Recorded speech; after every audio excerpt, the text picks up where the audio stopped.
The Bogey-Beast. There was once a woman who was very, very careful, though she had little to make her so, for she was old and poor and lonely. She lived a little bit of a cottage and earned a scant living by running errands for her neighbors, waiting about her a supporter as reward for her service, so she might shift to get on, and always looked as spry and cheery, as if she had not a want in the world. Now, one summer evening, as she was trotting, full of smiles as ever, along the high road to her hover, what should she see but a big black boot lying in the ditch. "Goodness me!" she cried. "That would be just the very thing for me, if I only had something to put in it, but I haven't. No what could I left in the ditch?" And she looked about her expecting the owner word, "Don't be far off," but she could see nobody. "Maybe this is a hole in it," she went on, "and what when it has been cast away? But it would don't find to put a flower in for my window, so I will just take it home what may." And wait that she lifted the light and looked inside. "Mercy me!" she cried, far amazed. "If it isn't full of gold pies, here's luck." And so it was, brimful of great gold coins. Well, at first she simply stood stock still, wondering if she was standing on her head or her horse. Then she began sighing. "Looks, but I do feel rich. I feel awful rich." After she had sighed this many times, she began to wonder how she was to get her treasures home. It was too heavy for her to carry, and she could see no better way than to tie the ends of her shawl to it and rock it, begging her like a go-kart. "It will soon be dark," she said to herself as she trotted along. "So much the better. The neighbors will not see what I am bringing home, and I shall have all the night to myself.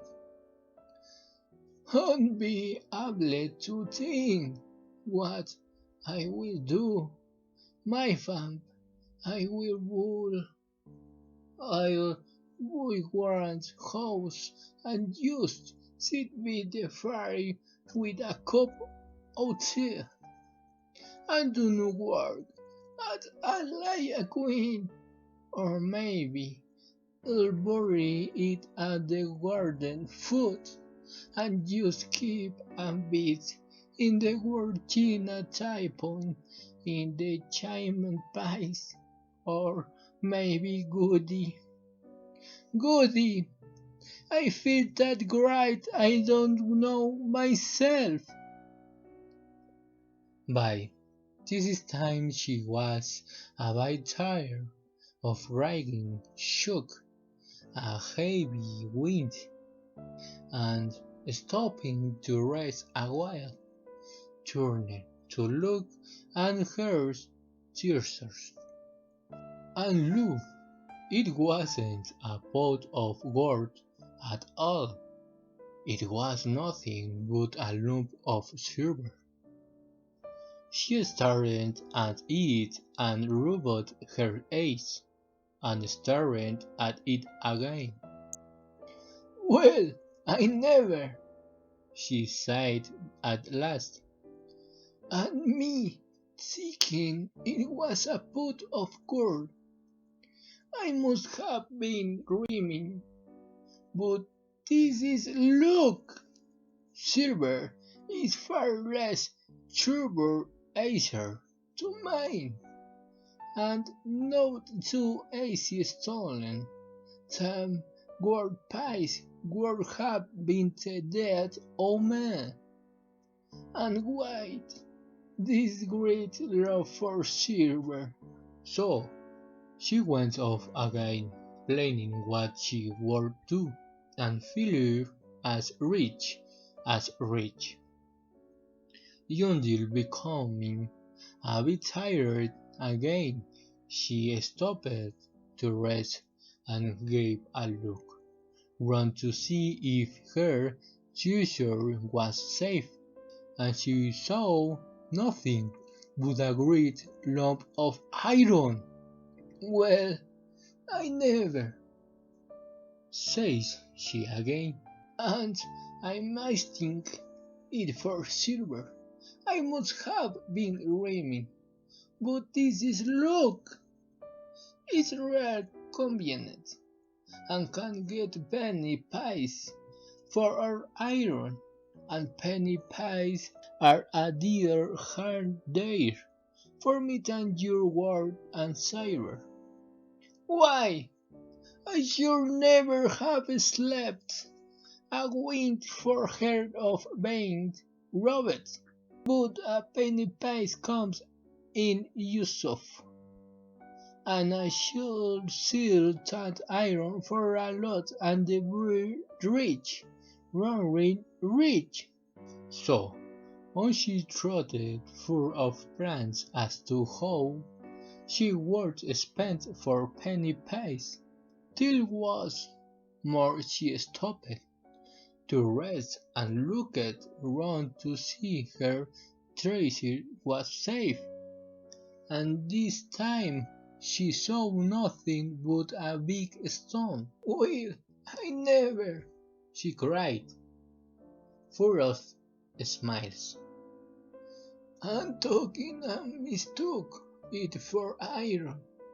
I must have been dreaming, but here's luck indeed, and me waiting a stone terrible but to stick open the gate." So are in the hurry to see how the stone would keep the gate open.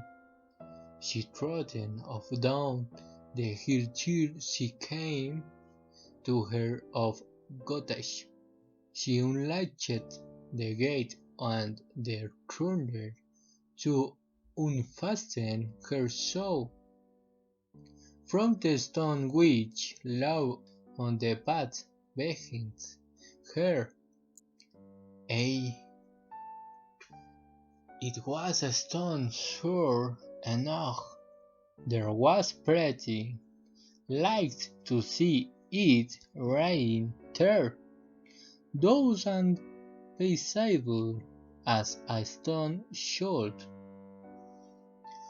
So she bent over it to unfasten the show, and when, oh my, all of a sudden, It gave him a jump, a squirrel, and in one moment was as big as a haystack. Then it let down four great ranking legs, and threw of two long ears, nourished a great long tail and rubbed off, kicking and scaling and winding and lowering like a naughty, mischievous boy. The old woman stared after it till it was falling out of sight. Then she burst out laughing too.